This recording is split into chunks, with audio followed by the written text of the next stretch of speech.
Ayan, magandang araw po muli sa inyong mga ka-hunters. Ayan, ito po yung ating tatalakayin, no? Ito pong piso na New Generation Car C. Ito po ay may taon na, yan, 2019, low mint mark po. Okay. So, ayan. Yeah, ayun, oh. Ayun, luminaw din. Ayan. Oh, 2019 piso. Alam niyo po ba ang error nito? Bagamat ito po hindi po marami po ang piso na 2019. Maraming ginawa po ito, million of pieces. Oh. Ang makikita po natin dito ay ang error po nito ay makikita natin dito sa mint mark. Okay, mint mark po, mint mark. Ayan. So, focus lang natin. Ayan, mint mark. Ito po yung mint mark ko. Yan, yung maliit po na yan. Oh. Yan.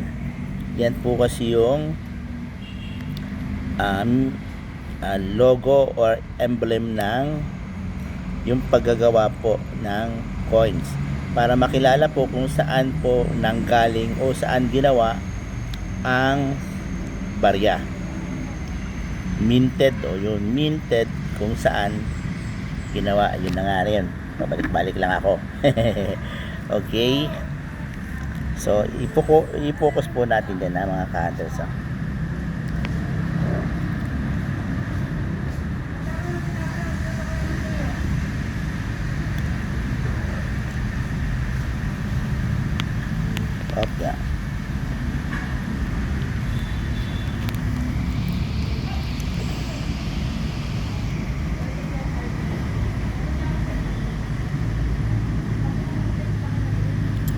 Lang medyo malabo ang tenga natin. Yun, ganito kaya ayaw yep. Yun pala, oh. Ganun lang pala. O ayan po, parang kung makikita nyo po, parang napakaraming galamay, oh. Oh,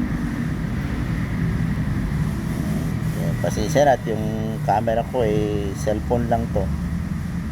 Oh.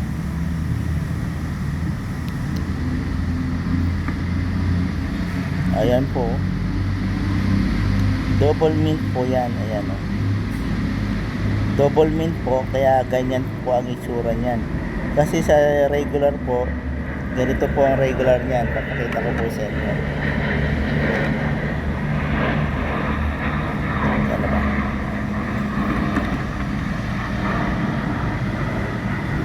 Yan. Asan na ba yun? Diba? Ang gulo ko naman.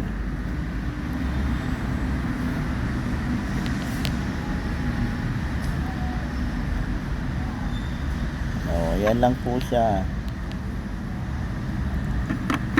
Tingnan ko nga. Subukan ko kaya.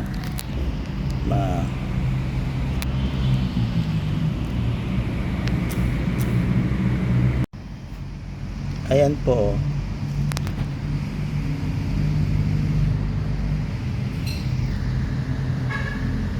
Yan, 2025 po. Ayan, yan. Yan, ganyan po. Pero ito, tingnan nyo po, ay gayahin natin yung position niya. Hindi na bigla dulo.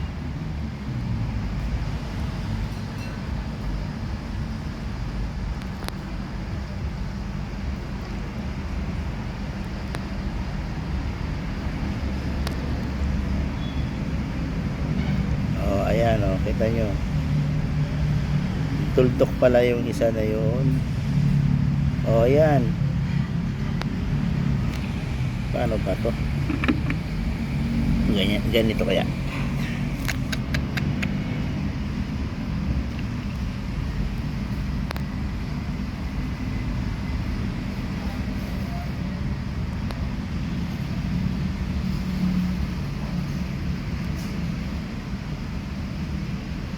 Ayan po. Oh. ayan.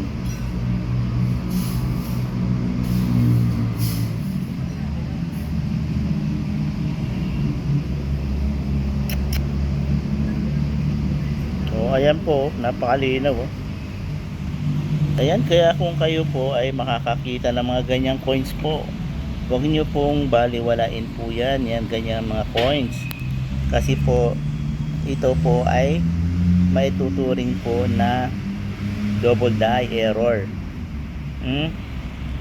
Yun sa kwan nga po, yun sa foreign, sa Amerika nga po, yung sa tenga lang po, nagdoble yung tenga, nabenta pa nga po nila ng $100 yun. Kaya, yun sa mga collector po, o sa mga susubok pumasok po sa ganitong libangan po, pangunguligtan ng mga coins, mga error, ayan. So, pakasuriin nyo pong mabuti yung mga coins na inyong nahawakan, okay?